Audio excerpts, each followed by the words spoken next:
తీసుకొచ్చింది. కానీ ప్రేమ్ నగర్ రామానాయుడు సురేష్ ప్రొడక్షన్స్ ని నిలబెట్టిన చిత్రం అని చెప్పి చెప్పడంలో కూడా ఎటువంటి అతిశయోక్తి కూడా లేదు.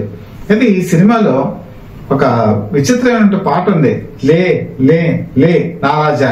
ఈ పాట ఆ రోజుల్లో చాలా విమర్శలకు గురైంది. ఈ అక్కినే నాగేశ్వరరావుకి ఈ పాట ఏమిటి, ఆయన ఏమో ఉదాత్తమైనటువంటి క్యారెక్టర్లు వేసినటువంటి ఈ పాట చేయడం ఏంటి అని ఆ రోజులు చాలా మంది విమర్శించారు. అయితే ఈ పాటకి ఒక బ్యాక్గ్రౌండ్ కూడా ఉంది. ఈ పాట మొత్తం అంతా రికార్డింగ్ పూర్తయింది.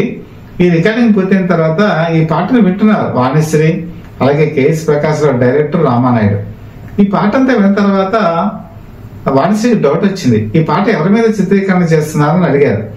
ఇలాగా జ్యోతిలక్ష్మిను తర్వాత మరి అక్కినే నాగేశ్వరరావు అంటే, లేదండి ఈ పాట ఆయన ఒప్పుకోరు, ఎందుకంటే ఇలాంటి పాటలు నేను యాక్సెప్ట్ చేయరు అని చెప్పడంతో